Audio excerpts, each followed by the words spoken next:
Bonjour à tous.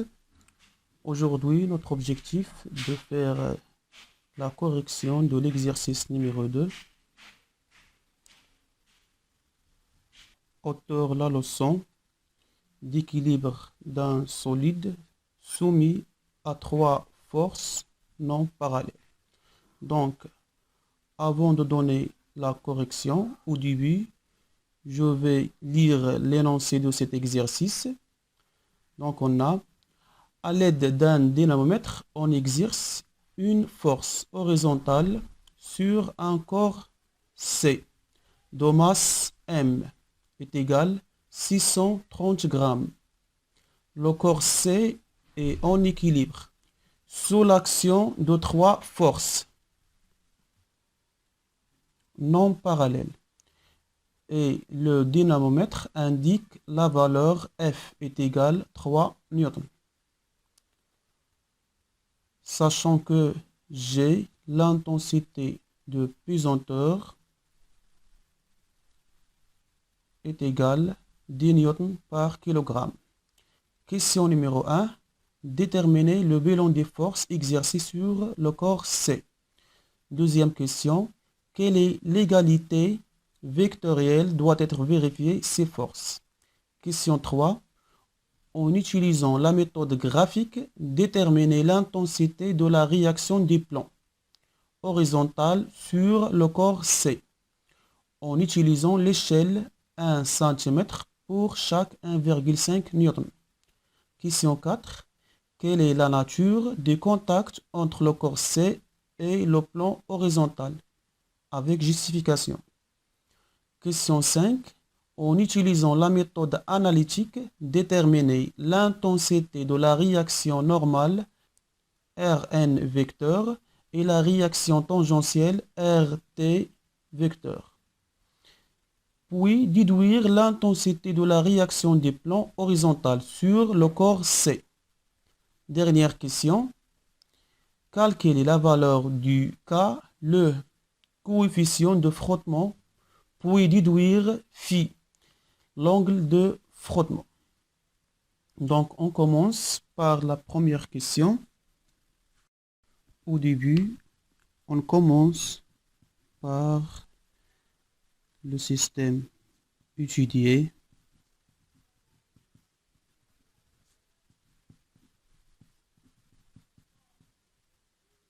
C'est le corps C. Puis l'inventaire des forces, c'est le bilan des forces.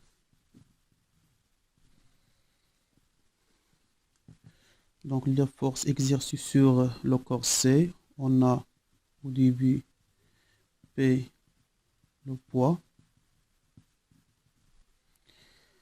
la force P, la force F, c'est la force exercée par le dynamomètre.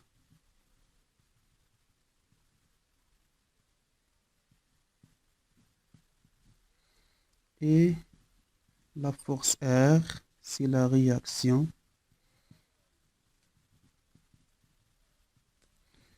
des plans horizontaux.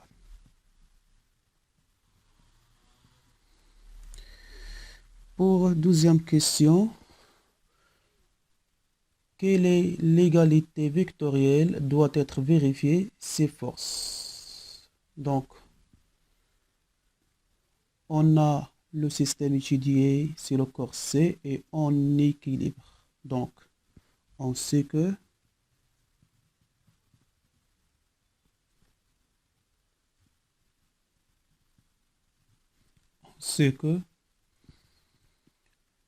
à l'équilibre,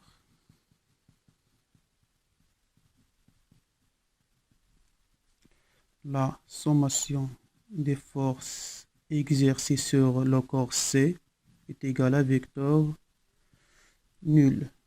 Donc les forces sont P vecteur plus F vecteur plus R vecteur est égal à vecteur nul. Troisième question, en utilisant la méthode graphique. Donc, dans cette question, on va utiliser la méthode graphique. Donc, en utilisant la méthode graphique, déterminer l'intensité de la réaction des plans horizontales sur le corps C. En utilisant l'échelle 1 cm pour chaque 1,5 N. Donc, on cherche l'intensité de la force R. Donc, qu'est-ce qu'on... Donc, à l'équilibre,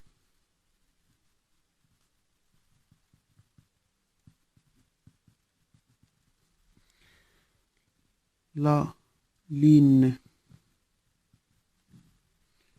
polygonale est fermée.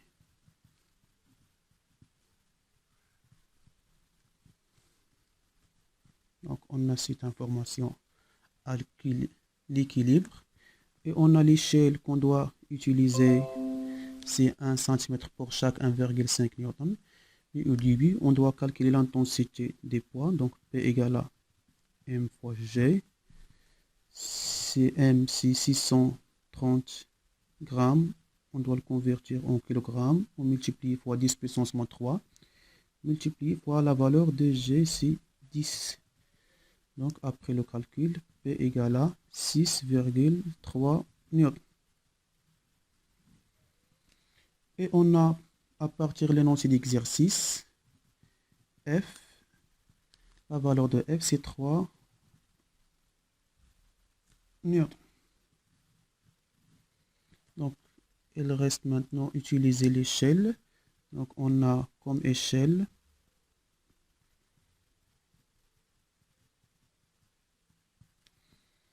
un centimètre pour chaque 1,5 Newton. Donc, pour 6,3 Newton, à partir règle de 3, on peut trouver 4,2 cm. Donc, si 6,3 multiplié fois 1 divisé sur 1,5, on trouve 4,2 cm. Et pour 3 Newton, facile, c'est 2 cm. Donc, 2 cm. Donc, on passe maintenant à tracer la ligne polygonale qui doit être fermée. Donc,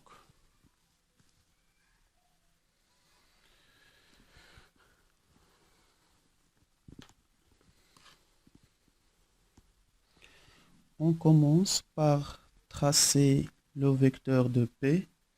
Donc, on a dit que pour P est égal à 6,3 Newton. Donc, on aura besoin 4,2 cm pour tracer ce vecteur. On sait que P est vertical, dirigé vers le bas. Donc, on prend 4,2 cm dirigé vers le bas. Ça, à propos le poids P. Pour F, à partir de la figure donnée dans l'exercice, on a le dynamomètre est horizontal. Et on sait que la force exercée par le dynamomètre a une ligne d'action confondue avec l'axe de ce dynamomètre. Donc, F sera horizontal. Et on a trouvé déjà à partir de l'échelle que 2 cm est équivalent à 3 N. Donc, on va prendre justement 2 cm ici, horizontal. À condition que l'extrémité des flèches liées à l'origine de d'autres flèches. Donc on a ici F. Donc, et finalement, tant qu'à l'équilibre, la ligne polygonale est fermée, donc on peut trouver ici un triangle rectangle.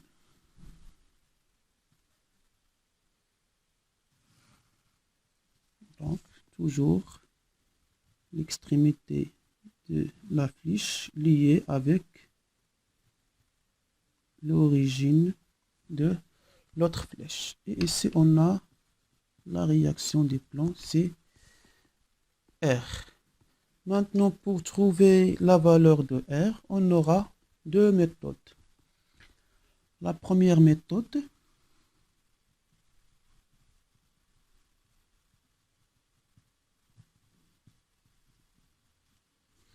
il suffit de mesurer la longueur de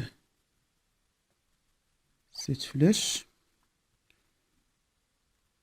Donc, on peut trouver ici à peu près c'est 4,7 cm.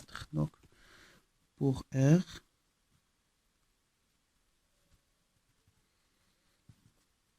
on a trouvé 4,7 cm. Donc, on doit convertir en newton. Donc, c'est presque égal à 7. Donc, R ici sera égal à 7 newtons. Mais ça reste justement une valeur approchée. Donc, sans oublier quelques erreurs de mesure. Deuxième méthode pour trouver la valeur de R. On a ici un triangle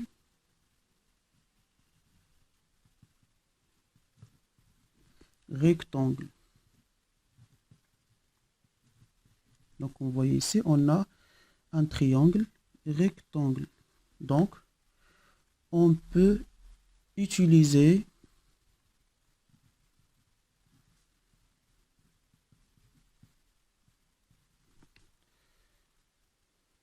la relation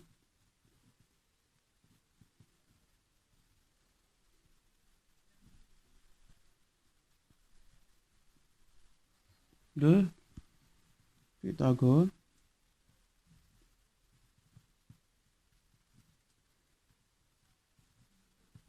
donc on aura R aussi R au carré est égal P au carré plus F au carré. Donc la valeur de R c'est le racine carré de P au carré plus F au carré. On a déjà la intensité de P de F. Donc pour P 6,3 donc au carré plus F donc c'est 3 donc aussi au carré. Donc après le calcul on peut trouver que R sera égal à peu près c'est 6,98. Donc toujours donc valeur approchée à partir calculatrice. Mais cette valeur reste plus précise par rapport à la première méthode. On passe maintenant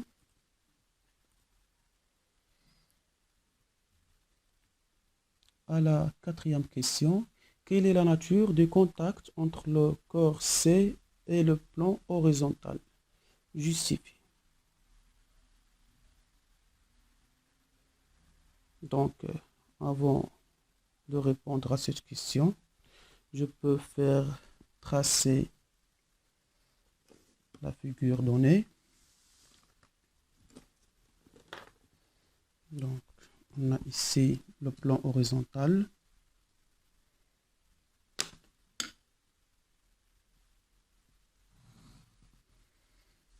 On a le corps C.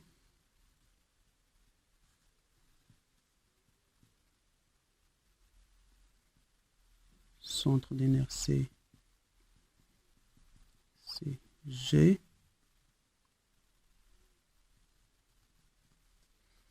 Et on a à partir le point d'application A, la réaction du dynamomètre.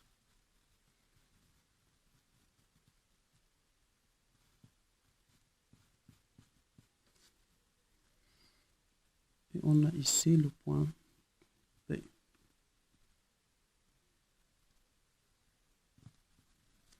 Donc, pour le traçage des forces, comme on a déjà indiqué, P, donc je vais tracer les forces sans échelle. Donc, on a P dirigé vers le bas.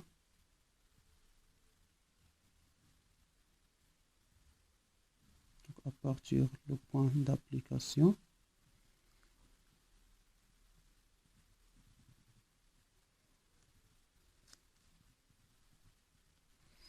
Donc, à propos de T, à partir du point d'application est confondu avec l'axe horizontal des ressorts.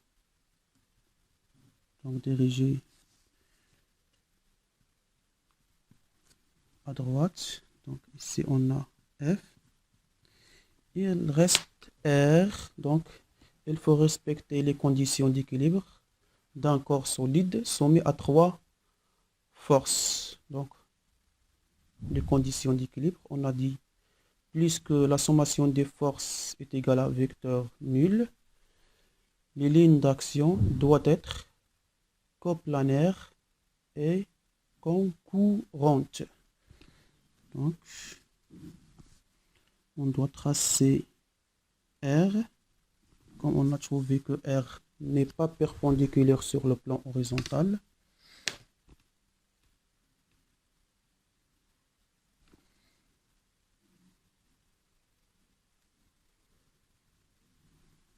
Je peux tracer ici R.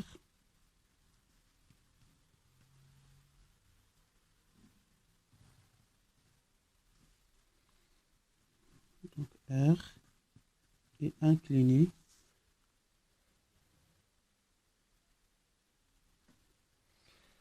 Donc, à partir de la figure, on peut voir que R est incliné, n'est pas perpendiculaire sur le plan horizontal.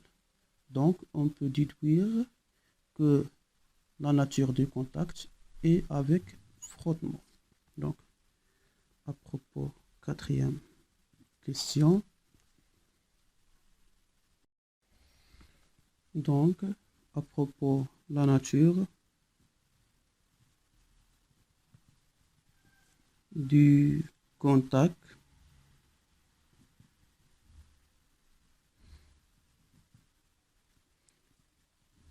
entre le corps C et le plan horizontal,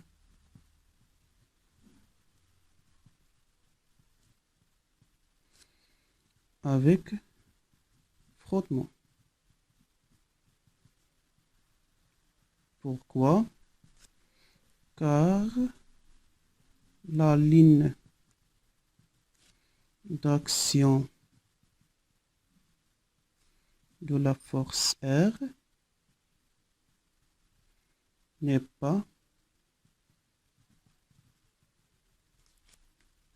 perpendiculaire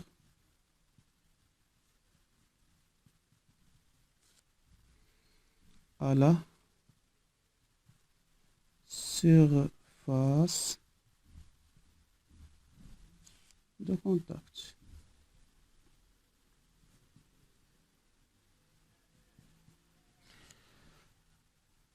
On passe maintenant à la cinquième question. Maintenant, en utilisant la méthode analytique, déterminer l'intensité de la réaction normale, Rn vecteur, et la réaction tangentielle, RT vecteur, puis déduire l'intensité de la réaction des plans horizontaux sur le corps C. Donc au début, on doit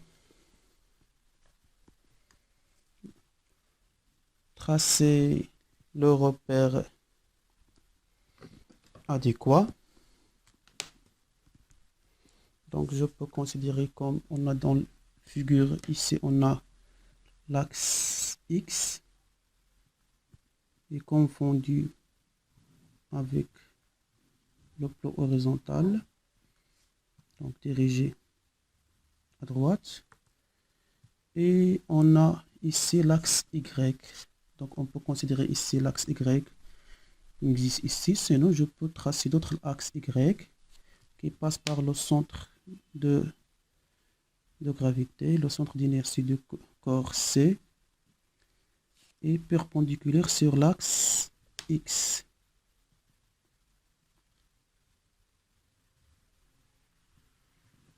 Donc ici, on a l'axe Y.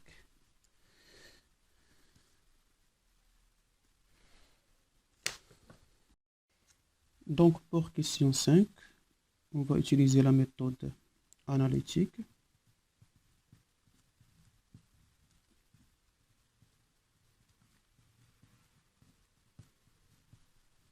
Donc à l'équilibre,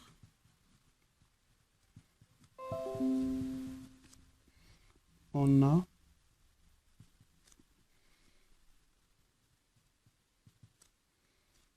P vecteur plus F vecteur plus R vecteur est égal à vecteur nul. Donc avant de faire la projection, tant qu'on a le contact entre le corps C et le plan horizontal avec frottement, donc on peut mettre au lieu le vecteur R, on peut mettre R donc avec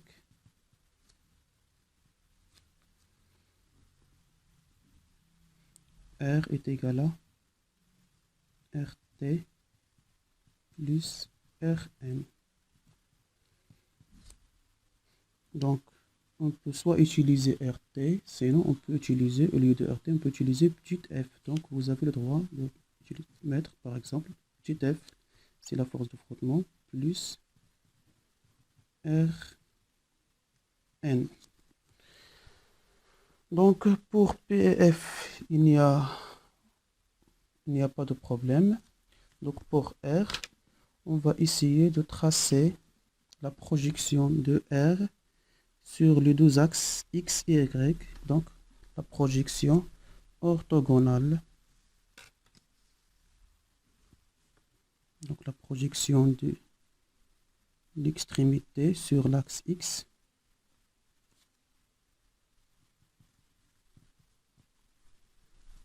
lié avec l'origine. Donc ici on a c'est petit f. Pour R, c'est la même chose, la projection de R sur l'axe Y. La projection de l'extrémité et la projection de l'origine. Donc on aura ici Rn, c'est la réaction normale.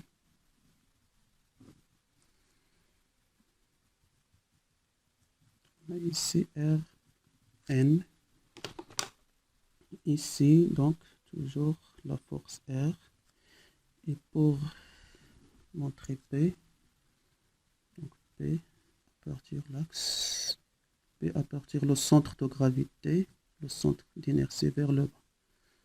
Donc ici, on a P. Et l'angle entre la réaction R et la réaction normale, c'est l'angle de frottement. Donc, on peut faire maintenant la projection pour trouver la valeur de Rn et la valeur de petit f. Donc, c'est RT. Donc, comme on a déjà dit, donc petit f, c'est équivalent de RT. Donc, la relation d'équilibre sera P vecteur plus F vecteur plus, au lieu de R vecteur, je vais placer R vecteur par RT vecteur plus Rn vecteur. Tout ça est égal à vecteur nul. Puis, on va faire la projection sur l'axe OX. Donc, on nous donne Px plus Fx plus Rtx plus Rnx est égal à 0. Donc, à propos Px, donc on a vecteur P perpendiculaire sur l'axe X. Donc, la projection des vecteurs P sur l'axe X sera nulle. Fx, donc c'est la projection des vecteurs F sur l'axe X. Donc, comme on a ici, vecteur F est parallèle avec l'axe X. Et les deux dans le même sens. Donc, Fx est égal à F. Rt avec X, donc les deux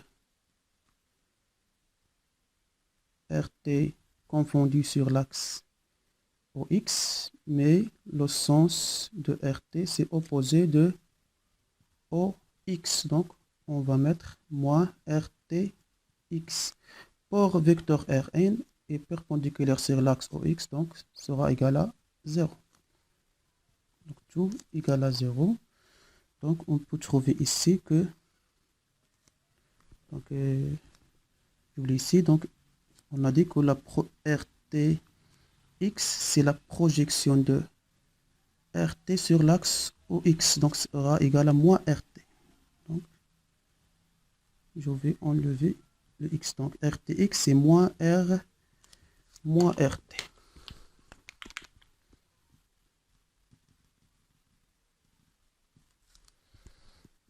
Je peux terminer maintenant. On peut trouver ici que RT égale à F. Et F déjà égale à 3 newtons. Et on a trouvé la valeur de RT.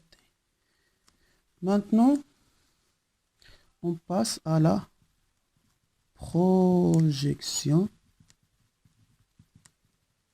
sur l'axe OY. Donc, on aura PY plus FY plus RTY plus RNY est égal à 0. Donc, je vais prendre d'autres feuilles pour terminer cet exercice.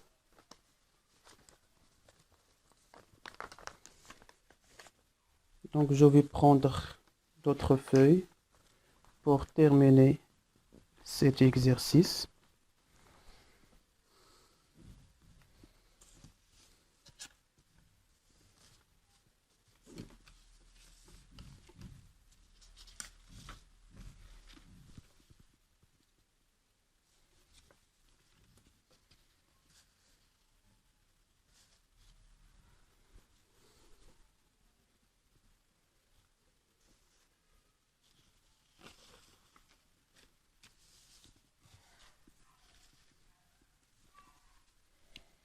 Donc, pour PY, donc on voyait à partir de la figure,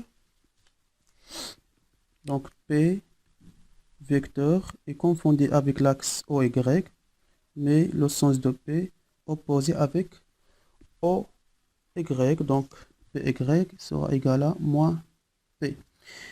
La force F est perpendiculaire sur l'axe OY, donc sera la projection FY sera égale à 0. RTY, donc RT est perpendiculaire sur l'axe OY, donc RTY sera égal à 0 aussi, sera égal à 0 aussi.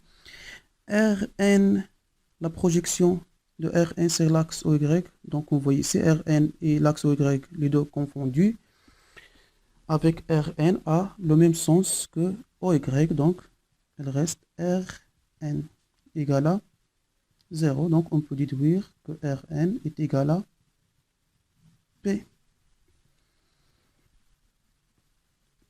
Et P déjà c'est 6,3 newtons. Donc Rn est égal à 6,3 newtons.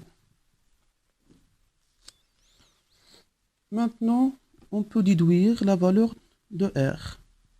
Donc, la valeur de R.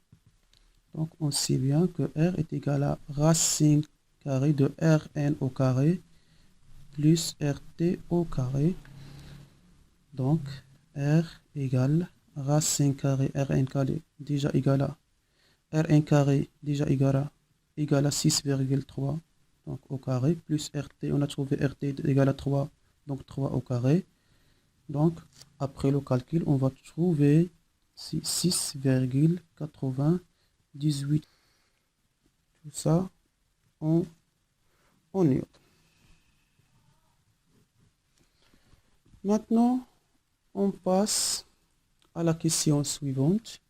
Et la dernière question, c'est la question numéro 6. Donc, calculer la valeur du K, le coefficient de frottement, puis déduire phi l'angle de frottement. Donc, pour K, donc, le coefficient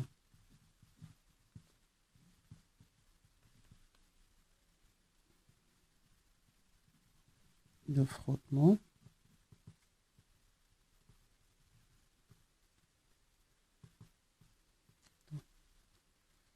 K égale tangente de phi est égal RT sur Rn. On a déjà la valeur de RT, c'est 3, divisé sur Rn, c'est 6,3. Et après le calcul, donc c'est 0,476. Sans unité, bien sûr. Et il reste déduire la valeur de l'angle phi, c'est l'angle de frottement.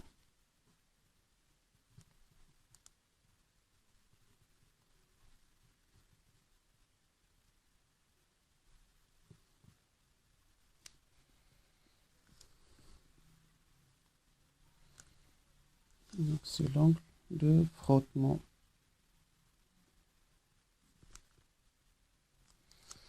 Donc on peut déduire phi, donc phi par la calculatrice. Donc il suffit d'utiliser une calculatrice scientifique. Donc phi c'est tangente moins 1 de tangente phi, c'est-à-dire tangente moins 1 de 0,476. Et à l'aide d'une calculatrice scientifique, on peut trouver la valeur de phi.